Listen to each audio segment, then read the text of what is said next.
ശ്രീ മഹാദേവ്യൈ നമ.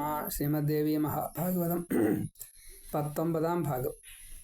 ഇപ്പോൾ രണ്ടാമത്തെ സ്കന്ധത്തിൽ 11ഉം 12ഉം 2 അധ്യായങ്ങൾ പാരായണം ചെയ്യണു.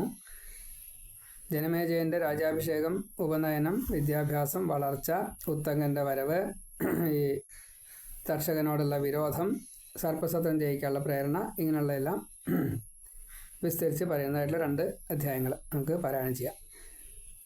ശ്രീ മഹാദേവ്യൈ നമ. ശ്രീമദ്ദേവി മഹാഭാഗവതം 2-ാം സ്കന്ധം 11-ാം അധ്യായം.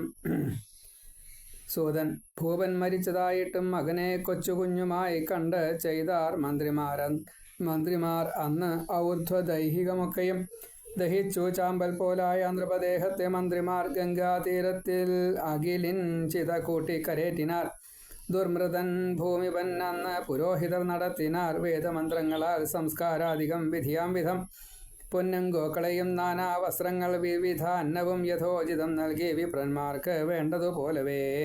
നാട്ടുകാർക്കൊക്കെയും കണ്ണിലുണ്ണിയാം കൊച്ചുഭൂപനെ സിംഹാസനത്തിന്മേലേറ്റി സുമുഹൂർത്തത്തിൽ മന്ത്രിമാർ വാഴിച്ചു. പൗരർ നാട്ടാരും ലോകരും ചക്രവർത്തിയായി ജനമേജയനാമാവാം രാജലക്ഷണപൂർണനെ വളർത്തമ്മ പഠിപ്പിച്ചു. രാജ്യകാര്യമശേഷവും ദിനംതോറും ബുദ്ധിമാനായി വളർന്നാൻ കൊച്ചു ഭൂപതി. 11-ാം വയസ്സിങ്കൽ ബാലനെ യഥോചിതം പഠിപ്പിച്ചാൻ കുലഗുരു പഠിച്ചാൻ അവനൊക്കെയും. കർണനു ഭൃഗുരാമൻ പോൽ, പാർത്ഥൻ ദ്രോണർ പോലെയും കൃപാചാര്യൻ അവനേകി ധനുർവേദം സമസ്തവും. ധനുർവേദം വേദമേവം വിദ്യയെല്ലാം പഠിച്ചവൻ ദുർവാരവീരനായി തീർന്നു. സൂക്ഷ്മജ്ഞൻ ബലശാലിയായി ധർമ്മശാസ്ത്രാർത്ഥകുശലൻ സത്യവാദി ജിതേന്ദ്രിയൻ വാണാൻ രാജ്യം ധർമ്മനിഷ്ഠയോടും ധർമ്മജൻ എന്ന പോൽ. പിന്നെ സുവർണവർമാക്ഷൻ എന്ന കാശീപുരാധിപൻ പാരീക്ഷിതന്നേകി വപുഷ്ടമയാം നിജകന്യയെ. കാശി രാജാവായിട്ടുള്ള സുവർണവർമാക്ഷൻ അദ്ദേഹത്തിൻ്റെ ആ രാജാവിൻ്റെ മകള് വപുഷ്ടമ എന്ന് പേര്, ജനമേജയൻ്റെ പത്നി. അതിൽ 4-5 കുട്ടികളൊക്കെ ഉണ്ടായി എന്ന് പറയണം. പിന്നെ സുവർണവർമാക്ഷൻ എന്ന കാശീപുരാധിപൻ പാരീക്ഷിതന്നേകി വപുഷ്ടമയാം നിജകന്യയെ. വിചിത്രവീരന കാശിരാജപുത്രി എന്ന പോൽ സുഭദ്രയെ. പാർത്ഥൻ എന്ന പോലെയും ജനമേജയൻ നീലക്കടക്കണ്ണാളാമ തന്വയെ പൂണ്ടൊരു തുഷ്ടനായി അസാര സാക്ഷിയോടൊത്തു കാട്ടിലും പൂവനത്തിലും ക്രീഡിച്ചു വാണാന ഭൂവൻ ശചിയൊത്തീന്ദ്രൻ എന്ന പോൽ. തുഷ്ടരായി തൽ പ്രജകളും സുഖലാളനയാൽ തുലോം സമർത്ഥരാമമാത്യന്മാർ കാര്യമൊക്കെ നടത്തിനാർ. അക്കാലത്തൊരു നാൾ താപസേന്ദ്രൻ ഉത്തങ്കൻ എന്നൊരാൾ തക്ഷകദ്രോഹമേറ്റേ ആർത്തനായി അണഞ്ഞിതു തൽപുരം. പകവീട്ടാൻ പോരുമൊരാളുണ്ടെന്നു ചിന്തയാൽ പരീക്ഷത്തിൻ മകൻ പോരും എന്നു കണ്ടെത്തി താപസൻ. തക്ഷകനോട് വലിയ വിരോധമാണ് ഈ ഉത്തങ്കന്. അദ്ദേഹം തനിക്ക് പണമില്ല, അപ്പോൾ പണമുള്ള ഒരാളെ കിട്ടണം, എന്നാലേ ഈ പകരം വീട്ടാൻ നിർത്തിയുള്ളൂ. അപ്പോഴാണ് ഈ ജനമേജയൻ്റെ വിഷയമൊക്കെ മനസ്സിലാക്കിയിട്ട് പ്രായമായിരുന്നു, രാജാവായിരുന്നു, അപ്പോൾ വന്നിട്ട് കാര്യം പറയണം. ഇന്നതാവാമെന്നറിയുന്നില്ല നീ നൃപ. പരീക്ഷത്തിൻ്റെ കാര്യത്തെ ഉദ്ദേശിച്ചുകൊണ്ട് ജയമേജയനോട് പറയുകയാണ് ഉത്തങ്കൻ. പരീക്ഷത്തിൻ മകൻ പോരും എന്നു കണ്ടെത്തി താപസൻ. ഇന്നതാവാമെന്നറിയുന്നില്ല നീ നൃപ. വേണ്ടുന്നതൊന്നും ചെയ്യില്ല, ചെയ്യൂ വേണ്ടാത്തതൊക്കെയും. നമ്മളൊക്കെ അങ്ങനെയാണ് കേട്ടോ, വേണ്ടത് ചെയ്യില്ല, വേണ്ടാത്ത ചെയ്യും. ഇപ്പോൾ ഉത്തങ്കൻ പറഞ്ഞിട്ട് വേണ്ടാത്തതാണ് ചെയ്യാൻ പോണത് എന്ന് മാത്രമേ ഉള്ളൂ. അപ്പോൾ നല്ലവർ പറഞ്ഞത് നന്നായിട്ട് കേൾക്കണം, അത് അറിയില്ല വെച്ചാൽ വലിയ കുഴപ്പമാവും ചെയ്യും. ശ്രീ മഹാദേവി എന്ന കലികാലത്ത് ഇങ്ങനെയാണ്, പഞ്ചാര വാക്കുകൊണ്ട് എല്ലാം നല്ലത് പറയും, നല്ലതാണെന്ന് നമ്മൾ വിചാരിക്കും, ഒക്കെ ചീത്തയാവുകയും ചെയ്യും. നമ്മളെ കൊണ്ട് ചാടിക്കും എന്നർത്ഥം. നല്ലോണം മനസ്സിലെത്തണം. കുറച്ച് ഈശ്വരാധീനം ഉണ്ടെങ്കിൽ മാത്രമേ ഈശ്വര എന്നുള്ളൊരു ഭാവത്തിലേക്ക് നമ്മൾ എത്തുള്ളൂ. അങ്ങനെയാണ് ഭക്തി ഉണ്ടാവുള്ളൂ എന്നർത്ഥം. പകയോ ശ്രമമോ തന്ത്രജ്ഞതയോ തീണ്ടിടാതെ നീ കുഞ്ഞിനെ പോൽ കളിക്കുന്നു, നിന്നോടെന്തോ തിരേണ്ടു ഞാൻ. ജനമേജയൻ, വൈരമെന്തെന്നത് ഓർപ്പിയിലേ ചെയ്യുന്നില്ലേ പ്രതിക്രിയ. മഹാമതേ ഭവാൻ ചൊന്നു തന്നാലും ചെയ്വനാശു ഞാൻ. ഉത്തങ്കൻ, നിന്നച്ഛനെ കൊന്നു ഭൂപാതുരാത്മാവായ തക്ഷകൻ. മന്ത്രിമാരെ വിളിച്ചൊന്നു ചോദിക്കൂ മൃത്യു കാരണം. സൂതൻ, അത് കേട്ട് നൃപൻ ചൊന്നു മന്ത്രിമാർ. ദ്വിജശാപത്തിനാൽ സർപ്പം കടിച്ചു മൃതനായി നൃപൻ. ജനമേജയൻ അച്ഛൻ്റെ മരണത്തിനു കാരണം മുനിയാണുപോൽ. തർഷകൻ എന്തിതിൽ കുറ്റം ചൊന്നാലും മുനി സത്തമാ. അപ്പോൾ മുനിശാപത്തിനാലാണ് തർഷകൻ കടിച്ചത്. തർഷകന് കുറ്റം എന്താ? ഉത്തങ്കൻ ധനമേകി കശ്യപനെ പിന്തിരിപ്പിച്ചു തർഷകൻ. നിനക്കു വൈരിയല്ലെന്നോ താതനെ കൊന്ന തർഷകൻ. സർപ്പം കടിച്ച് രുരുവിൻ ഭാര്യ വേളിക്കു മുമ്പു താൻ മരിച്ചതായി കണ്ട് ജീവിപ്പിച്ചിത താപസോത്തമൻ. അന്നു ചെയ്താൻ ഘോരമാമി ശപഥം പിന്നെയാ രുരു. കണ്ണിൽപ്പെടും പാമ്പുകളെ സർവം വെട്ടിനുറുക്കുവൻ. ഏവം പ്രതിജ്ഞയും ചെയ്തു രുരു ആയുധപാണിയായി. ഇപ്പോൾ രുരു ഈ പ്രമതി പ്രതാപൻ അവരുടെ മകൻ രുരു, അദ്ദേഹത്തിന് ഇതുപോലെ ഒരു ദുഃഖം ഉണ്ടായല്ലോ. അപ്പോൾ ആ സമയത്ത് എന്താ ചെയ്തത്? കണ്ണിൽ കണ്ട പാമ്പുകളെയൊക്കെ വധിക്കാൻ തുടങ്ങി. അങ്ങനെ പാമ്പുകളെ വധിക്കുന്ന ഈ രുരു ഒരിക്കൽ ഒരു ചേരയെ വധിക്കാൻ വേണ്ടി നിന്നപ്പോൾ ആ ചേര ഈ രുരുവിനോട് തത്വത്തെ പറഞ്ഞു കൊടുത്തപ്പോൾ പിന്നെ പാമ്പിനെ കൊല്ലാണ്ടി. ഇങ്ങനെയാണ് ആ രംഗം ഇവിടെ പറയാം. ശ്രീ മഹാദേവി നമ. നമ്മൾ കഴിഞ്ഞ എൻ്റെ മുന്നത്തെ അധ്യായത്തിൽ ഈ ച്യവനൻ്റെ സുകന്യയുടെ മകനിൽ ഉണ്ടായിട്ടുള്ള കുട്ടികളൊക്കെ നമ്മൾ വിസ്തരിച്ച് പറഞ്ഞു. പ്രമതി, പ്രതാപി എന്നൊക്കെ പറഞ്ഞിട്ട് അതിൽ ഉണ്ടായിട്ടുള്ള കുട്ടിയാണ് രുരു. ഉണ്ണിയാണ് രുരു. ആ രുരുവിൻ്റെ ഭാര്യ പ്രമദ്വര. ആ പ്രമദ്വരയ്ക്ക് ഈ രുരുവിനെ കല്യാണം കഴിക്കാൻ സാധിച്ചത് രുരുവിൻ്റെ ആയുസ്സിൻ്റെ പകുതി കൊടുത്തിട്ടാണ്. അപ്പോൾ രുരുവിന് ഈ സർപ്പങ്ങളോട് വല്ലാത്ത ദേഷ്യമായി. അതുകൊണ്ടാണ് അങ്ങനെ കൊല്ലാനുള്ള കാരണം എന്നർത്ഥം. കഴിഞ്ഞ അധ്യായത്തിൽ നമ്മൾ പറഞ്ഞു. ശ്രീ മഹാദേവി നമ. കണ്ണിൽപ്പെടും പാമ്പുകളെ സർവം വെട്ടിനുറുക്കുവൻ. ഏവം പ്രതിജ്ഞയും ചെയ്ത് ഒരു ആയുധപാണിയായി നാട് ചുറ്റി കൊന്നു കണ്ട സർപ്പത്തെയൊക്കെയും. ഒരു നാൾ ജലബാധിച്ച കൂറ്റനാമൊരു ചേരയെ കണ്ടു കാട്ടിൽ പാഞ്ഞെടുത്തു കൊല്ലുവാൻ ദണ്ഡുമായവൻ. കോപത്തോടൊന്നടിച്ചാൻ അന്നേരം ഡുണ്ടുഭമോദിനാൻ. തെറ്റു ചെയ്തില്ലൊന്നും അങ്ങേക്കെന്തിനെന്നെ ഹനിപ്പുനി. ഒരു സർപ്പം കടിച്ചു താൻ ചത്താൾ എൻ്റെ ആ പ്രാണവല്ലഭ അഴലാൽ അന്നെടുത്തേൻ ഞാൻ പ്രതിജ്ഞ ചെയ്തു പന്നക. ഡുണ്ടുഭം ചേര പറയാണ്, കടിക്കാറില്ല ഞാൻ ദംശിപ്പതോ മറ്റുള്ള പാമ്പുകൾ. ശരീരസാമ്യം കണ്ട് എന്നെ കൊല്ലാൻ പാടില്ല നീ മുനെ. ഉത്തങ്കൻ മനോജ്ഞമായി മർത്യനെ പോൽ ചൊന്നൊരാ വാക്കു കേൾക്കയാൽ രുരു ചോദിച്ചു, നീ ആരാണ് എന്തേ ഡുണ്ടുഭമായതും സർപ്പം? മുജ്ജന്മം ഒരു വിപ്രൻ ഞാൻ. അന്ന് എൻ ഉത്തമമിത്രമായി ഖഗമാഖ്യൻ ദ്വിജശ്രേഷ്ഠൻ വാണിരുന്നു ജിതേന്ദ്രിയൻ. ആ അഗ്നിഹോത്ര ഗൃഹത്തിങ്കൽ വെച്ച് മൂർഖത കൊണ്ടു ഞാൻ പുല്ലിൻ പാമ്പാൽ ആ മുനിയെ പാരം പേടിപ്പെടുത്തിനാൽ. ഭയന്നു വിറവുണ്ടെന്ന് എന്നെ ശപിച്ചാൻ അവൻ അഞ്ജസാം. ഇപ്പോൾ ഈ പേര് പറയണില്ല, ആ സർപ്പം പറയുകയാണ്, ഞാനൊരു മഹാബ്രാഹ്മണനെ ഈ ദർഭപ്പുല്ല് കൊണ്ടൊരു പാമ്പിനെ ഉണ്ടാക്കിയിട്ട് ഇതാ പാമ്പ് എന്നാണ് പറഞ്ഞു. അപ്പോൾ ആ മുനി പേടിച്ചു. അപ്പോൾ അത് പാമ്പല്ലായിരുന്നു വെച്ചാലും എന്നെ ശപിച്ചു, നീ പാമ്പായിട്ട് പോട്ടെ എന്ന്. അപ്പം അങ്ങനെ ഞാൻ ചേരേ, എനിക്ക് വിഷമില്ലാത്തതുകൊണ്ട് എനിക്ക് അദ്ദേഹത്തിനെ ദ്രോഹിക്കണമെന്ന് അങ്ങനെ ഉദ്ദേശം ഉണ്ടാവില്ല, ഒരു തമാശയ്ക്ക് ചെയ്തു എന്നേ ഉള്ളൂ. പക്ഷേ കളിയായും ഇങ്ങനെയൊന്നും ചെയ്യാൻ പാടില്ല മഹാബ്രാഹ്മണരെ, അതാണ്. കാരണം അവർ ഈ സത്യശീലരാണ്, ഈ സത്യശീലർ നിഷ്കളങ്കരാണ്. അപ്പോൾ അതിൻ്റേതായിട്ടുള്ള ദൗർബല്യങ്ങളുണ്ടാവും, പക്ഷേ ഈ യോഗ്യത ഉണ്ടാവും. അപ്പോൾ ചിലപ്പോൾ ശപിച്ചാൽ വലിയ ശാപവും. അപ്പോൾ അതും പാടില്ല എന്നാണ്, കളിയാക്കാൻ പാടില്ല. മൂർഖ, കളിയാക്കുക, പറ്റിക്കുക, പലതും ചെയ്യണ്ടല്ലോ, അതൊക്കെ മഹാദോഷമായിട്ട് മാറും. മൂർഖ, നീ സർപ്പമായി പോട്ടെ എന്നെ ഏവം ചതിക്കയാൽ. സർപ്പമായി തീർന്നു ഞാൻ വാഴ്ത്തി പ്രസാദിപ്പിച്ചു വിപ്രനെ. ക്രോധം തെല്ലു ശമിച്ചപ്പോൾ എന്നോടോതി ദ്വിജോത്തമൻ. നൂനം പ്രമതി തൻ പുത്രൻ രുരുവാൽ ശാപമുക്തനായി. പ്രമതിയുടെ പുത്രനായി ആ രുരുവിൽ നിന്ന് ശാപമുക്തി എനിക്ക് കിട്ടി എന്ന് പറയാണ്. അപ്പോൾ ഇത് ച്യവനൻ്റെ കുടുംബത്തിൽപ്പെട്ടവരാ. ശ്രീ മഹാദേവേ നമ. ക്രോധം തെല്ലു ശമിച്ചപ്പോൾ എന്നോടോതി ദ്വിജോത്തമൻ. നൂനം പ്രമതി തൻ പുത്രൻ രുരുവാൽ ശാപമുക്തനായി. തീരം ഭവാൻ എന്നേരം എനിക്കേകി അനുഗ്രഹം. ആ സർപ്പമീ ഞാൻ രുരു നീ ഞാൻ ഓതുന്നതു കേൾക്ക നീ. അഹിംസയത്രേ പാരം ധർമ്മം വിപ്രർക്കു നിർണയം. വിജ്ഞനാം ബ്രാഹ്മണൻ എന്നും ആരോടും വേണം ഉൾകൃപ. യജ്ഞത്തിലാവാം എന്നുണ്ട് ഹിംസ പാടില്ലത് അന്യഥാം. ഇവിടെ യജ്ഞം ചെയ്യുന്ന സമയത്ത്, യജ്ഞത്തിലില്ല യാഗത്തിൽ, അങ്ങനെയുള്ള സമയത്ത് മാത്രം ഈ പശുഹിംസ എന്നൊന്നുണ്ട്, അത് ചെയ്യാമെന്ന് പറയണം, ബാക്കി ഒന്നിനും പാടില്ല.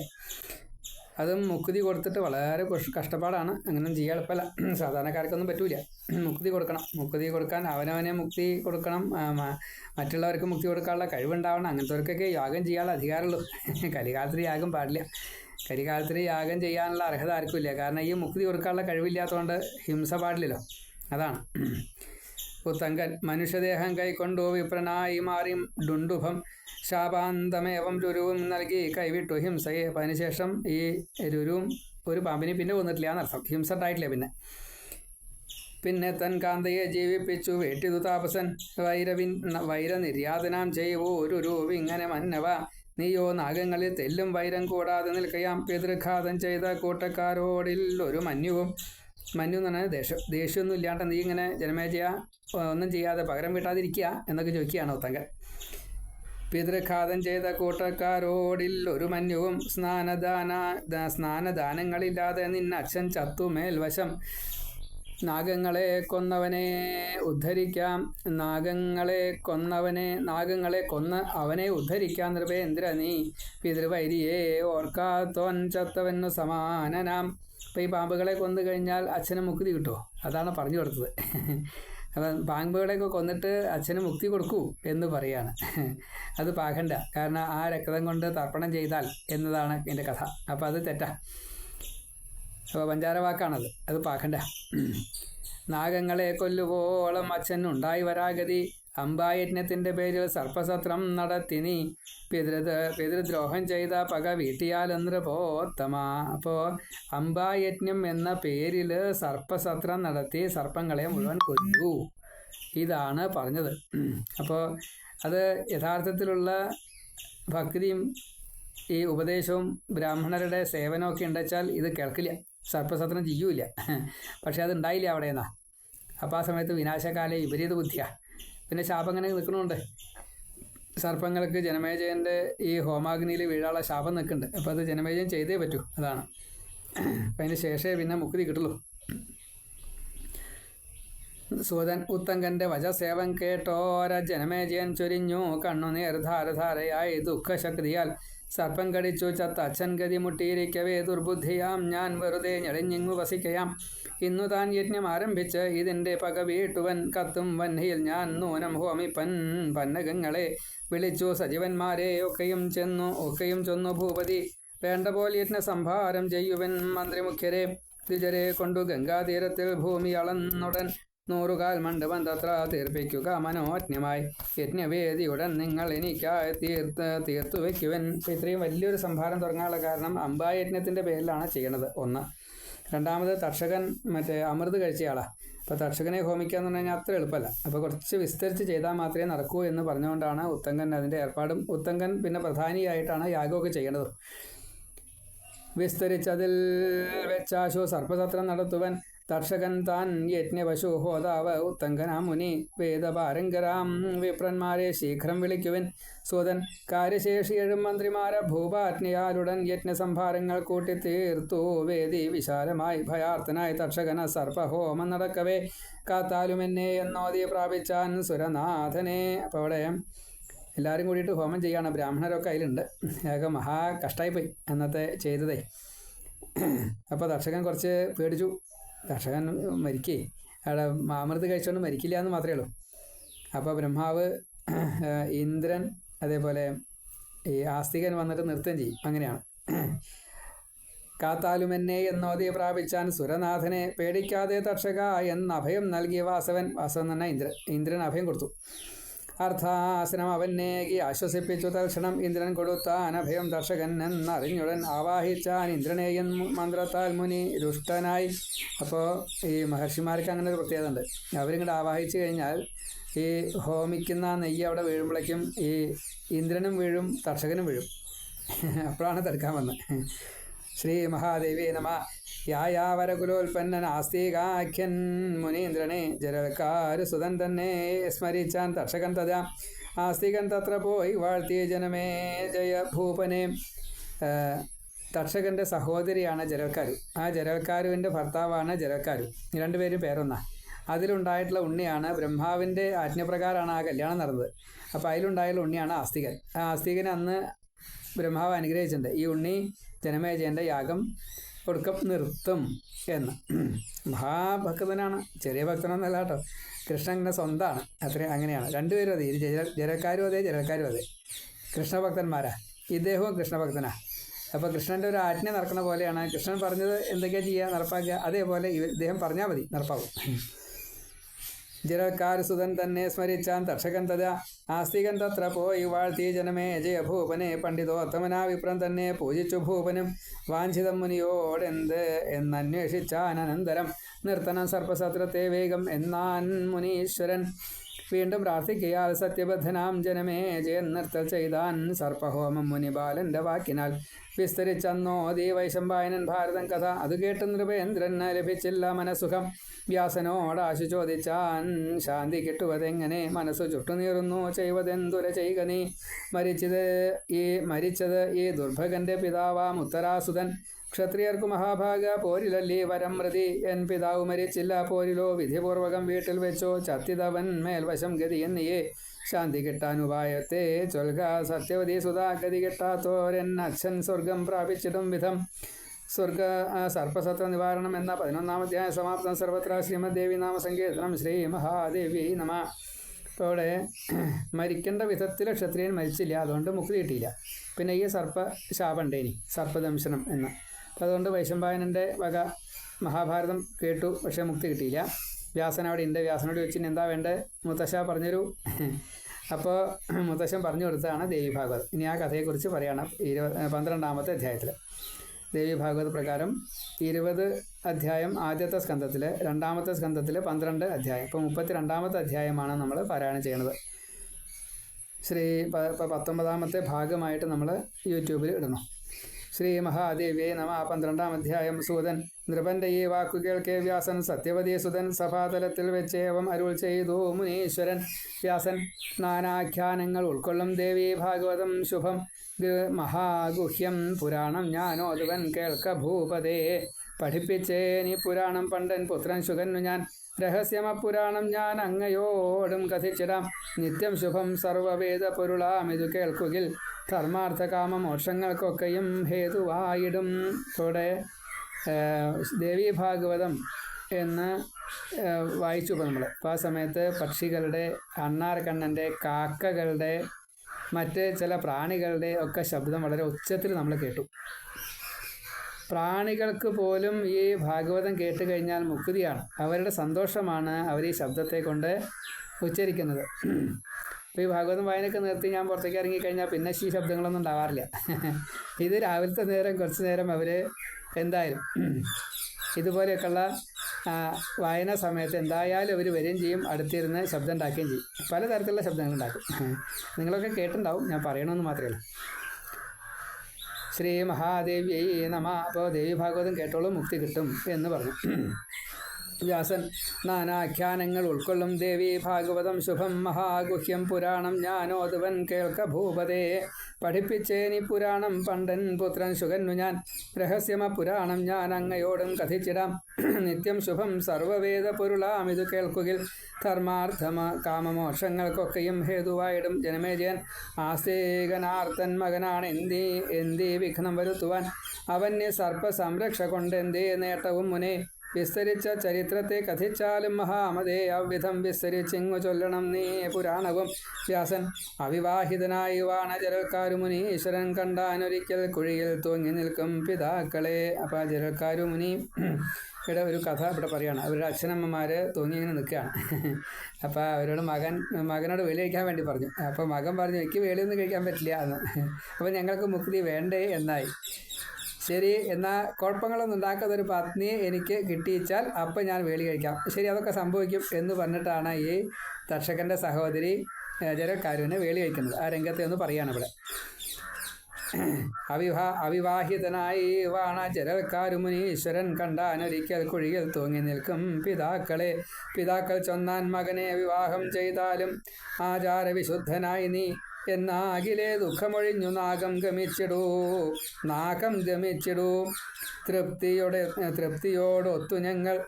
നാഗം എന്ന് പറഞ്ഞു കഴിഞ്ഞാൽ പാമ്പ്, നാഗം എന്ന് പറഞ്ഞാൽ സ്വർഗം. അപ്പോൾ ഈ അക്ഷരങ്ങൾ ക ഖ ഗ ഘ ങ, ക ഖ ഗ ഘ ങ. ഖ ഛ ഠ ഥ പ ഖ ഛ ഠ ഥ ഭ ഘ ഝ ഢ ധ ഭ. അത് ഉച്ചാരണങ്ങൾ ശരിയായില്ല വെച്ചാൽ അർത്ഥം മാറും സാരം. അതിനൊക്കെ അത്രയും പ്രാധാന്യങ്ങളുണ്ട് മലയാളത്തിലായാലും സംസ്കൃതത്തിലായാലും. പിന്നെ വേദത്തിൽ പറയേണ്ടതില്ലല്ലോ. ശ്രീ മഹാദേവ്യേ നമ. സമാനനായി ചൊൽപ്പടി നിൽക്കുവോളാം ഒരുത്തിയെ പ്രാർത്ഥന ചെയ്തിടാതെ ലഭിക്കുമെന്നാകിൽ വരിക്കുവൻ ഞാൻ പിതാക്കളെ സത്യമിതാ കഥിച്ചേൻ. എൻ്റെ ഇച്ഛയ്ക്കനുസരിച്ച് എനിക്ക് സേവനം ചെയ്യുന്ന രീതിയിൽ യഥേച്ഛയാ കിട്ടണം വെച്ചാൽ ഭഗവതിയുടെ അനുഗ്രഹത്തിനനുസരിച്ച് കിട്ടണം. അങ്ങനെ വെച്ചാൽ ഞാൻ കല്യാണം കഴിക്കാട്ടോ അച്ഛാ അമ്മേ എന്ന് പറഞ്ഞു. അവർക്ക് മുക്തി കിട്ടിയിട്ടില്ലേ? ഇത്രേ വേണ്ടു കേട്ടോ, ആസ്തികൻ ഉണ്ടാവേ വേണ്ടു. പിന്നെ പിണ്ടം വയ്ക്കൊന്നും വേണ്ട. അത്രയ്ക്ക് ഭക്തി ആണ് ഇവർ തമ്മിൽ. എന്നോതി അജയൽക്കാരോ തീർത്ഥയാത്രയ്ക്ക് ഇറങ്ങിനാൻ. അക്കാലം താൻ തീയിൽ വീഴാൻ ശപിച്ചാൻ കദ്രു മക്കളെ. കശ്യപൻ തൻ ഭാര്യമാരാം കദ്രുവും വിനതാഖ്യം സൂര്യൻ്റെ തേർക്കുതിരയെ കണ്ടു ചൊന്നാർ പരസ്പരം. ഇന്ദ്രൻ്റെ കുതിരയല്ല, സൂര്യൻ്റെ കുതിരയാണ്. സൂര്യൻ്റെ കുതിരയ്ക്ക് വെളുപ്പാണ് നിറം. 7 കുതിരയുണ്ട്. അപ്പോൾ 7 കുതിരകൾക്ക് 7 നിറാന്നൊക്കെ പറയുന്നുണ്ട്. എന്തായാലും ആവട്ടെ, അതിപ്പോൾ കൃത്യമായിട്ട് അറിയില്ല. അത് വിബ്ജിയോർ എന്നുള്ള രീതിയിലാണ്. വയലറ്റ്, ഇൻഡിഗോ, ബ്ലൂ ആയിക്കോട്ടെ, നമുക്കത് വിഷയമല്ല. സൂര്യൻ്റെ നേർക്കുതിരയെ കണ്ടു ചൊന്നാർ പരസ്പരം. കതിര് ചൊന്നാൽ വിനതയോട് അശ്വത്തെ ചൂണ്ടി ഇങ്ങനെ. എന്തിതിൻ്റെ നിറം ഭദ്രേ ചൊൽക നേരായി ക്ഷണത്തിൽ നീ വിനത. വെള്ളയാണി അശ്വരത്നം ശുഭേ നിൻ മതമെന്തുവാൻ നീയോതുക ഇതിൻ വർണ്ണം പിന്നെ വാതു പറഞ്ഞിടാം. അപ്പോൾ വാതു ഇപ്പം എന്താ വെച്ചാൽ ദാസ്യമാണ് പന്തയമായത്. അപ്പോൾ ദാസ്യത്തിന് വേണ്ടിയിട്ട് കദ്രു പറഞ്ഞു മക്കളോട് വാലിൽ ചെന്നിട്ട് തൂങ്ങാൻ പറഞ്ഞു. ചിലർ കൂട്ടാക്കിയില്ല. അപ്പോൾ അവരെ ശപിച്ചു. അവരാണ് ഇത് വീണത്. കദ്രു കറുപ്പ് നിറമാണെന്നാണ് എൻ്റെ പക്ഷം ശുചിസ്മിതേ. പന്തയം ദാസ്യമാകട്ടെ പോക നാം നിർണയിക്കുവാൻ. വ്യാസൻ തൻ ചൊല്ലിൻപടി ചെയ്യുന്ന മക്കളോടോതി കദ്രുവും സൂര്യാശത്തിൻ രോമമെല്ലാം കറുപ്പിക്കുക നിങ്ങൾ പോയി. ശപിച്ചാൾ കദ്രു വയ്യെന്നായുരച്ച ചില മക്കളെ. ജനമേജയജ്ഞത്തിൽ വീഴട്ടെ നിങ്ങൾ അഗ്നിയിൽ. മറ്റു സർപ്പങ്ങൾ അമ്മയ്ക്കു ഹിതം ചെയ്യാൻ അതിൻ്റെ വാൾ ചുറ്റി കരിങ്കറുപ്പാക്കി വർണ്ണഭോഗങ്ങളാലുടൻ ശ്രീ മഹാദേവി നമ. അപ്പോൾ പിറ്റേന്ന് കണ്ടപ്പോൾ വാരി കറുത്ത് കണ്ടുല്ലോ. അപ്പോൾ വിനതയ്ക്ക് ദാസ്യം കിട്ടി. അതാണ് കദ്രുവിൻ്റെ ദാസ്യം. പിന്നെ അത് ഗരുഡൻ അമൃത് കൊണ്ടുകൊടുത്തിട്ടാണ് തീർത്തത്. അമൃത് പാമ്പുകൾക്ക് കഴിക്കാൻ പറ്റിയില്ല. ദർഭപ്പുല്ലിൽ വെച്ചപ്പോൾ ആ ദർഭപ്പുല്ല് ഇന്ദ്രൻ വന്ന് കട്ടുകൊണ്ടുപോയി ഈ അമൃതേ. അപ്പോൾ അവിടെ ഒരു തുള്ളി വീണായിരുന്നു. അത് സർപ്പങ്ങൾ നക്കിയപ്പോഴാണ് പാമ്പിൻ്റെ നാവ് 2ആയിട്ട് മാറിയത്. 2 നാവുള്ള പാമ്പ് എന്നാണല്ലോ പറയുക. ഒത്തുചേർന്ന ഭഗിനികൾ ചെന്നു നോക്കി ഹയത്തിനെ. ശ്യാമാഭമായേ കുതിരയെ കണ്ടുണ്ടായി വിനതയ്ക്കഴൽ. തൽസുതൻ ഗരുഡൻ പെട്ടെന്നണഞ്ഞാൻ ഘോരവിക്രമി. അമ്മയെ ദീനയായി കണ്ടു ചോദിച്ചാൻ പന്നഗാശനൻ. എന്തമ്മേ നീ ദീനയായി കരയും പോലിരിപ്പതും. നിൻ മക്കൾ ഞാനും ആദിത്യത്തേരാളിയും ഇങ്ങിരിക്കവേ നീ കേഴുമ്പോൾ ഞങ്ങൾ ജീവിക്കുന്നതും എന്തിനായി? അപ്പോൾ അമ്മ ഒരിക്കലും കഷ്ടപ്പെടാൻ പാടില്ല. അച്ഛനും അമ്മയും കഷ്ടപ്പെട്ടാൽ മക്കളുടെ മക്കൾക്ക് അതിൻ്റെ മക്കൾക്ക് ഒക്കെ പ്രാരബ്ധമായിട്ട് വരും. അപ്പം അവരെ പരമാവധി ശുശ്രൂഷ ചെയ്താലോ അതിൻ്റേതായിട്ടുള്ള ഗുണങ്ങളൊക്കെ ലഭിക്കുകയും ചെയ്യും. അമ്മ കഷ്ടപ്പെടും നേരം വ്യർത്ഥം താൻ പുത്ര ജീവിതം. ചൊന്നാലും അമ്മേ നീ ഹേതു തീർപ്പൻ ഞാൻ ഖേദമൊക്കെയും വിനതാം. സപത്നിതൻ ദാസിയായി ഞാൻ അപമാനിതയായി തുലോം. ചുമക്കാൻ അവൾ കൽപ്പിപ്പൂ ദുഃഖമിങ്ങതു താൻ സുതാം. ഗരുഡൻ കഴുത്തിൽ ഞാൻ എടുത്തോളാം അവളെ പോയിടേണ്ടിടം. അഴലാൽ ഉഴലായി ഗേതും ആധി തീർത്തിടുവൻ ശുഭേ. വ്യാസൻ എന്നോദവേ വിനതയ കദ്രുപാർശ്വത്തിലെത്തിനാൾ. മാതൃദാസ്യമൊഴിക്കാനായി വൈനതേയൻ മഹാബലൻ. മക്കളോ തവളെ സിന്ധുതൻ അക്കര വഹിച്ചുപോയി. അവിടെ ചെന്നോതി താർഷൻ അമ്മേ കൈ കൂപ്പിടുന്നു ഞാൻ. ദാസ്യത്തിൽ നിന്നും എൻ അമ്മ മുക്തയാവുന്നതെങ്ങനെ? കദ്രു ദേവലോകത്തിൽ നിന്നും നീ അമൃതം കൊണ്ടുവന്നുടൻ എൻ മക്കൾക്കേകി നിൻ മാതൃദാസ്യത്തെ ഒഴിവാക്കുക. അത് കേട്ടിട്ട് ഇന്ദ്രലോകത്തിൽ ചെന്ന ഭീമപരാക്രമി പോർ ചെയ്തുടൻ സുധാകുംഭം ഹരിച്ചാൻ പക്ഷി സത്തമൻ കൊണ്ടുവന്നേകി അമൃതം ഗരുഡൻ കദ്രുവിനുടൻ. ദാസീഭാവത്തിങ്കൽ നിന്നും മോചിപ്പിച്ചു നിജാംബയെ.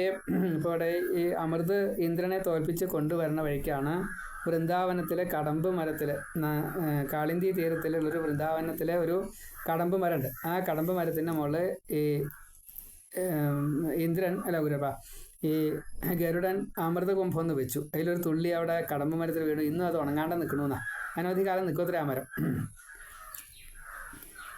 ഇവിടെ കൊണ്ടുവന്ന് വെച്ച് കുളിക്കാൻ പോയി. കുളിക്കാൻ പോയി നാഗങ്ങൾ കട്ടാൻ ഇന്ദ്രൻ തഥാസുധ. അപ്പം അവർക്ക് കിട്ടിയില്ല. അമ്മയ്ക്കു ദാസ്യവും തീർന്നു പക്ഷീന്ദ്രൻ തൻ ബലത്തിനാൽ. നാഗങ്ങൾ പോയി നക്കി അതിൻ കീഴ് വരിച്ചൊരു ദർഭയെ രണ്ടായി പിളർന്നു പോയി നാവ് ആ കുശാഗ്രം കൊണ്ടു തൽക്ഷണം. മാതൃശാപത്തിനാൽ ദുഃഖം പൂണ്ട വാസുകി തൊട്ടവർ ശാപഭീതി ഉണർത്തിച്ചാർ ബ്രഹ്മാന്തികമണഞ്ഞുടൻ. ബ്രഹ്മാവോതി ജരൽക്കാരുവെന്നുണ്ടോ ഒരു മുനീശ്വരൻ അവന്നേകൂ വാസുകി തൻ അതേ പേരുള്ള പെങ്ങളെ.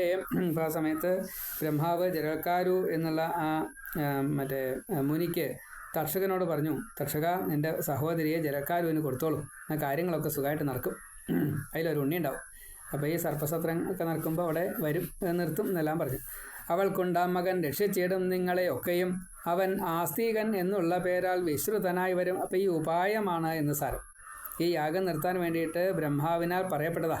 അങ്ങനെയാണ് ഈ ജലക്കാരുവിന് കൊടുത്തതും അതിലൊരു ഉണ്ണി ഉണ്ടായതും ഈ ജലക്കാരുവിൻ്റെ അച്ഛനും അമ്മയ്ക്കും മുക്തി കിട്ടിയതും ഒക്കെ അതുകൊണ്ടുതന്നെ കേട്ടോ. ബ്രഹ്മാവിന് ശുഭമാം വാക്യം കേട്ട് വാസുകി തൽക്ഷണം കാട്ടിൽ പോയി വിനയത്തോടും മുനിക്ക് അർപ്പിച്ചു പെങ്ങളെ. വാസുകിയാണ്, തക്ഷകനല്ല. രാജാക്കന്മാരനെയാണ് പാമ്പുകളിൽ. സമാനയായി താൻ അവളെ കണ്ടു ചൊന്നാൻ മുനീശ്വരൻ, എനിക്ക് അപ്രിയമൊന്ന് എങ്ങാൻ ചെയ്താൽ ഇവളെ ഞാൻ വിടും. ഈ നിബന്ധനയും വെച്ച് വരിച്ചാൻ അവളെ ദ്വിജൻ. അനന്തരം വാസുകിയും തിരിച്ചാൻ സ്വാലയം പ്രതി. വൻകാട്ടിൽ ആ ജലൽക്കാരു കെട്ടിയെന്നാൽ പർണശാലയെ ക്രീഡിച്ചു വാണാൻ സസുഖം അവളൊത്തു പരന്തപ. ഒരു നാൾ ഊൺ കഴിഞ്ഞൊന്നു മയങ്ങി മുനിസത്തമൻ അടുത്തിരുന്നാൽ സർപ്പത്തിൻ പെങ്ങളാം വരവർണിനി. എന്തായാലും പ്രിയേ നൂനം വിളിച്ചിടരുത് എന്നെ നീ എന്ന സുന്ദരിയോടോതി നിദ്ര ചെയ്തതു മാമുനി. അതൊരു സൂത്ര. ഇവിടെ വിരഹം കലായി എന്ന് വെച്ചാൽ ഈ ഭാര്യയോടൊത്ത് ഇങ്ങനെ ചിലവഴിക്കുമ്പോൾ സമയം നഷ്ടമാവുക. അപ്പോൾ അത് വേഗം നീ ഒഴിവാക്കണം. ഇപ്പോൾ ഒരു ഉണ്ണിണ്ടാക്കി കൊടുക്കലേ വേണ്ടൂ. അത് കഴിഞ്ഞാൽ വീണ്ടും തപസ് ചെയ്യാം. കൃഷ്ണനെ തപസ് ചെയ്യാനായി പോണതേ. രണ്ടുപേരും കൃഷ്ണഭക്തനാണ്. ഇനി അത് കുഴപ്പമില്ല. മാറി നിന്നിട്ടായാലും ഒന്നിച്ചായാലും അവർ തമ്മിൽ ഇനി പ്രശ്നമൊന്നുമില്ല. ഭാര്യാഭർത്തൃ ബന്ധത്തിലൊന്നും ഒരു വിഷയമില്ലാണ്ടേ. പക്ഷേ എങ്കിലും അത് മാറി നിൽക്കാമെന്ന് നിശ്ചയിച്ചു. അങ്ങനെയാണ്. അതുകൊണ്ട് ഒരു കള്ളർക്കം. സന്ധ്യാനേരത്ത് വിളിക്കരുത്. നിദ്രാഭംഗ കഥാച്ഛേദോ ദമ്പത്യോർ പ്രീതിഭേദനം ശിശു മാതൃവിഭേദശ്ച ബ്രഹ്മഹത്യാ സമം സ്മൃതം എന്നൊരു നിയമമുണ്ട്. ഇത് രണ്ടുപേർക്കും അറിയാം. അപ്പോൾ ഉറങ്ങണ സമയത്ത് വിളിക്കാൻ പാടില്ല. സന്ധ്യാവന്ദനത്തിനാണ് കൂടുതൽ പ്രാധാന്യം. അപ്പോൾ ശാപം എനിക്ക് കിട്ടിച്ചാലും വിരോധമില്ല, ബ്രാഹ്മണൻ്റെ സന്ധ്യ മുടക്കണ്ട എന്ന് വിചാരിച്ച് ഭർത്താവിനെ ഉണർത്തി. ഭർത്താവ് ഭാര്യയെ ശപിക്കാൻ വേണ്ടി നിന്നപ്പോൾ സൂര്യനടക്കം അടുത്ത് വന്നു. ദേവന്മാരൊക്കെ വന്നു. ശപിക്കരുത് കേട്ടോ, കാരണം ഈ മന്ത്രത്തിൽ ചിലപ്പോൾ ശക്തി ഇല്ലാണ്ട് വന്നു വെച്ചാലോ. കാരണം ഈ മഹാമുനിയാണ്, കൃഷ്ണഭക്തനാ. അപ്പോൾ ശപിച്ചാൽ പ്രശ്നമാവും. ശപിച്ചില്ല അത്രേ. ശ്രീ മഹാദേവിയെ നമ എന്നിട്ടാണ് ഉണ്ണി വേണം പറഞ്ഞു ഉണ്ണിയെ കൊടുത്തു. എങ്ങനെ? നാഭിയിലൊന്ന് ഒരു വരലുണ്ട് ഒന്ന് തൊട്ടു. അസ്ഥി എന്ന് പറഞ്ഞു. അസ്ഥി എന്ന് പറഞ്ഞപ്പോൾ ഉണ്ട് എന്നാ അതിൻ്റെ അർത്ഥേ. എന്തുണ്ട്? ഗർഭമുണ്ട്. അതിലുണ്ടായ ഉണ്ണിയാണ് ആസ്തികൻ. എന്നാൽ അങ്ങനെ പേര് വെച്ചാൽ എന്നാൽ ആസ്തികൻ ആയിക്കോട്ടെ. അസ്ഥി എന്ന് ഭർത്താവ് പറഞ്ഞതുകൊണ്ട് ആസ്തികൻ. ഉണ്ട് എന്ന് പറഞ്ഞവൻ അവൻ തന്നെ ആയിക്കോട്ടെ എന്നുള്ള പേരിൽ, അതാണ് ആസ്തികൻ. എന്തായാലും പ്രിയേ നൂനം വിളിച്ചിടരുത് എന്നെ നീ എന്നോ എന്ന സുന്ദരിയോടോ തീ നിദ്ര ചെയ്തു മാമുനി. സന്ധ്യാകാലം വന്നു സൂര്യൻ അസ്തമിക്കാറുമായി തഥാ. എന്തു ചെയ്വൂ ശാന്തിയില്ല ഇങ്ങുപേക്ഷിക്കും വിളിക്കുകിൽ. ധർമ്മഭ്രംശം ഭയന്നേവം ഓർക്കയായി മുനിപത്നിയാൾ. വിളിച്ചുണർത്തിയില്ലെങ്കിൽ സന്ധ്യാകാലം വൃഥാവിലാം. ധർമ്മനാശത്തിലും ശ്രേഷ്ഠം മൃതിയും വിരഹാധിയം. ധർമ്മഹാനി നരന്മാർക്ക് നൽകും നരകമാം ഫലം. ഏവം ചിന്തിച്ചു മുനിയെ വിളിച്ചാർ ബാലയാം അവൾ. എണീറ്റാലും സന്ധ്യയായി പോയി സുവ്രത. ഉണർന്നു കോപിച്ചു മുനി. ഇതാ പോവുകയായി ഞാൻ. നിദ്രാഭംഗം ചെയ്തവളെ പോക നീ നിദ്രാഭംഗം ചെയ്തവളെ പോക നീ ഭ്രാതൃപത്തനം. ഏവൻ കഥയ്ക്ക് പേടിച്ചു വിറപോണ്ടോതിനാളവൾ. ജ്യേഷ്ഠൻ എന്നെ തന്നത് എന്തിനായി, അതെന്തായി മഹാപ്രഭാ. അപ്പോൾ ഉണർത്തി കഴിഞ്ഞപ്പോൾ ഞാൻ പോവുകയാണ് എന്ന് പറഞ്ഞു. കല്യാണം ഡിമാൻഡ് അങ്ങനെയാണല്ലോ. മാത്രമല്ല നീ സഹോദരൻ്റെ അടുത്തേക്ക് വാസുകിയുടെ അടുത്തേക്ക് പോയിക്കോളൂ എന്ന് പറഞ്ഞു. ഞാൻ പോയിക്കോളാം, എനിക്ക് വിരോധമില്ല. പക്ഷേ നമ്മൾ തമ്മിൽ കല്യാണം കഴിച്ചിരുന്ന ഒരു കുട്ടി ഉണ്ടാവാനാ. അപ്പോൾ ആ ഉണ്ണി ഉണ്ടാവണം. അതിനെന്താ ചെയ്യുക? മുനി ചൊന്നാൻ ജരൽക്കാരോട് അതുണ്ട് എന്ന് തുഷ്ടനായി പോയാൽ ഭ്രാതൃഗ്രഹം പിന്നെ ഭർത്തൃസന്ധ്യകൃതയായവൾ. ഈ കഥ ഒന്നും കൂടി വിസ്തരിച്ച് പറയുന്നുണ്ട് ഈ ഭാഗവതത്തിൻ്റെ ഒടുക്കത്തിൽ, ദേവി ഭാഗവതത്തിൻ്റെ ഒടുക്കത്തിൽ. അപ്പോൾ ആ സമയത്താണ് വിരൽ നാഭിയിൽ തൊടലും അസ്ഥി എന്ന് പറയുന്ന രംഗങ്ങളൊക്കെ ഉണ്ട്. ചോദിച്ചു സോദരൻ ചൊന്നാൾ അവളപ്പോൾ അതേ മൊഴി, അസ്ഥീതി ചൊന്നെന്നെ വെടിഞ്ഞെങ്ങോ പോയി മുനീശ്വരൻ. വാസുകിയുടെ അടുത്ത് എന്നീ കാര്യങ്ങളൊക്കെ പറഞ്ഞു. അത് കേട്ട വാസുകിയും സത്യവാക്കല്ലി താപസൻ എന്നു വിശ്വാസമർപ്പിച്ചുകൊണ്ട് ആടി അനുജത്തിയെ ഇവിടെ സ്വീകരിച്ചു എന്നർത്ഥമുള്ളൂ. അതായത് പിന്നീട് അങ്ങോട്ടുള്ള ജീവിതം വാസുകിയും ഈ ജലക്കാരും കൂടിയിട്ടാണ് സഹോദരന്മാരായിട്ട് സ്വന്തം വീട്ടിൽ കഴിഞ്ഞത് എന്ന് സാരം. അപ്പോഴേക്കും ആസ്തികൻ ഉണ്ടാവുകയും ചെയ്തു. നാളൊട്ടു നീങ്ങവേ പിന്നെ പിറന്നു മുനിബാലകൻ. ആസ്തികൻ എന്ന നാമത്താൽ അവൻ പ്രഖ്യാതനായി നൃപ. ശ്രീ മഹാദേവ്യൈ നമഃ. ഏവം ആ ഭാവിതാത്മാവാം മുനി തന്നമ്മ തൻ കുലം രക്ഷിക്കാനായി യജ്ഞമത് തടഞ്ഞതു കുരുദ്വഹ. രാജൻ നീ ചെയ്തതോ നന്നായി വാസുകി ഭഗിനി സുതൻ യായാ വരകുലോൽപ്പന്നൻ തന്നെ നീ ആദരിക്കയാൽ. ഇപ്പോൾ ഈ യായാവരകുലൻ എന്നാണ് ഇതിന് പറയുന്നത്. ഏതിന് പറയുന്നത്? അതായത് ഈ വാസുകിയുടെ പെങ്ങളായിട്ടുള്ള ജരൽക്കാരുവിൻ്റെ ആ കുലത്തിനെ. ശുഭമുണ്ടാവട്ടെ ഭൂപ കേട്ടാൻ ഭാരതമൊക്കെ നീ ദാനങ്ങളും ചെയ്തു തുലം പൂജിച്ചാൻ മുനിമാരെയും. പുണ്യങ്ങളേവം ചെയ്തിട്ടും നിൻ താതൻ ഗതിയാർന്നിതോ ഇനിയും ശുദ്ധമായില്ല കുലമുട്ടാകെ ഭൂപതേ. ഭക്ത്യാ വിസ്തീർണമാം ദേവീക്ഷേത്രമൊന്നു ചമയ്ക്ക നീ, അതുകൊണ്ടുവരും സർവസിദ്ധിയും ജനമേ ജയ. അഭീഷ്ടമെല്ലാം സാധിക്കും ശിവയെ പൂജ ചെയ്യുകിൽ, കുലവൃദ്ധിയുമുണ്ടാവും നാടും സുസ്ഥിരമായി വരും. ദേവീ യജ്ഞം വേണ്ട വിധം ചെയ്ത ആശു നൃപസത്തമ. ശ്രീമദ് ഭാഗവതം പുണ്യം പുരാണം കേട്ടുകൊള്ളുക നീ. ഇപ്പോൾ അമ്പായജ്ഞം ചെയ്യാൻ വേണ്ടിയിട്ടാണ് യാഗമൊക്കെ സംഭാരങ്ങളൊക്കെ ചെയ്തത്, മണ്ഡപമൊക്കെ കെട്ടിയത്. അത് വിസ്തരിച്ച് ചെയ്യാം, പിന്നെ ദേവി ഭാഗവതം കേൾക്കും ചെയ്യാം. എന്നാൽ അത് ശരിയാവും. ഇപ്പോൾ 2 യജ്ഞം, ഒരു യാഗവും ഒരു യജ്ഞവും അവിടെ നടക്കും. മുക്തി കിട്ടും. കേൾപ്പിച്ചിടാം അങ്ങയെ ഞാൻ പവിത്രതരമ കഥ. ഭവക്കടൽ കപ്പലത് ദിവ്യം നാനാരസാശ്രിതം. ഭാഗവതം ഈ സംസാരത്തെ കടത്താൻ സാധിക്കും, അതിനുള്ള തോണി തന്നെയാണ്. അതുകൊണ്ട് അത് കേട്ടോളൂ. അതിനേക്കാൾ ശ്രേഷ്ഠമായി കേൾക്കാനൊന്നില്ല മന്യതിൽ, ആരാധ്യമായും മറ്റില്ല ദേവി തൻ കടലെന്നിയേ. ആപത്തിൽ എന്താ ചെയ്യുക? ആപതിക്കും കരണീയം സംശയമില്ല, അമ്മയുടെ 2 കാലുകളും പിടിക്കുക. വേറെ ഒരു ആശ്രയവും ഇല്ല. അപ്പോൾ അമ്മയുടെ കഥ കേൾക്കുക, അമ്മയുടെ കാല് ആശ്രയിക്കുക, ആ തോണിയിൽ കയറിയിട്ട് സംസാരം കിടക്കാം. സ്മരണീയം ചരണയുഗളം അമ്പായാഹ. സ്മരണീയം ചരണയുഗളം അമ്പായാഹ എന്നാണ്. അപ്പം 2 കാലുകൾ എപ്പോഴും സ്മരിക്കുക, അമ്മയുടെ തൃപ്പാദങ്ങൾ സ്മരിക്കുക, അത്രേ വേണ്ടൂ. ഏതു ഭക്തർ കുൾക്കുരുന്നിൽ ദേവി വാഴുന്നിതോ സദാ, ഭാഗ്യം ചെയ്തോർ ബുദ്ധിയുള്ളോ ധന്യന്മാരവർ താൻ പ്രഭോ. ആരജഗന്മായ തന്നെ പൂജിക്കാതെ ഇരുന്നുവോ, കാൺമൂ നാം അവരെ ഭാരതത്തിൽ ദുഃഖിതരായി തഥാം. ബ്രഹ്മാരി ദേവന്മാരെല്ലാം ആരെ പൂജിച്ചു സർവദാ, വർത്തിപ്പതേത ദേവി തന്നെ ഭജിക്കാതിരുന്നിടും. വിഷ്ണുവോട് ദേവി തന്നെ അരുളി ചെയ്തൊരു കഥാശ്രേഷ്ഠം നിത്യം കേട്ടിടുന്നോൻ നേടിടും കാമമൊക്കെയും. ഇതു കേൾക്കിൽ നിനക്കുണ്ടാം ശാന്തി ചിത്തത്തിൽ മന്നവാ, ഇതു കേൾക്കിൽ പിതാക്കൾക്കുമുണ്ടാം സ്വർഗം അനശ്വരം. ശ്രോതൃ പ്രവൃത്ത് പ്രസംഗം എന്ന 12-ാം അധ്യായം സ്കന്ധം 2 സമാപ്തം. സർവത്ര ശ്രീമദ്ദേവി നാമസങ്കീർത്തനം. ശ്രീ മഹാദേവി നമ. ഇപ്പോൾ അമ്മ വിഷ്ണുവിന് പറഞ്ഞെടുത്തു, വിഷ്ണു ബ്രഹ്മാവിന് പറഞ്ഞെടുത്തു, ബ്രഹ്മാവ് നാരദന് കൊടുത്തു, നാരദൻ വ്യാസന് കൊടുത്തു, വ്യാസൻ ജനമേജന് കൊടുത്തു. അതേപോലെ നാരായണൻ നാരദന് പറഞ്ഞെടുത്തു, ശ്രീപാർവതി ഈ ഹിമവാന് പറഞ്ഞു കൊടുത്തു. അപ്പോൾ ഇതൊക്കെ ഭാഗവതമാണ്. ഈ ഭാഗവതം സൂതൻ നമുക്ക് ശൗനകാദി മഹർഷിമാർക്ക് പറഞ്ഞു കൊടുക്കുന്നത് തരുന്നു. ഇത് കേട്ട് കഴിഞ്ഞാൽ മുക്തി കിട്ടും, പിതൃപ്രീതി കിട്ടും ഉറപ്പ് എന്നെല്ലാം പറഞ്ഞ് അവിടെ ഈ സ്കന്ധം അവസാനിപ്പിക്കുകയാണ്. ഇനി നാളെ തൊട്ട് 3-ാം സ്കന്ധം നമുക്ക് പറയാം. സർവത്ര അത് മുഴുവൻ ദേവിയുടെ കഥകളാണ്. ശ്രീ മഹാദേവി നമ. ഇപ്പോൾ 19-ാമത്തെ ഭാഗമാണ് നമ്മൾ ദേവി ഭാഗവതം പാരായണം ചെയ്യുന്നത്. ഒപ്പം ശിവപുരാണുണ്ട്, അത് 87 ഭാഗം കഴിഞ്ഞു. രണ്ടും കേൾക്കുക, ഷെയർ ചെയ്യുക. ശ്രീ മഹാദേവി നമ.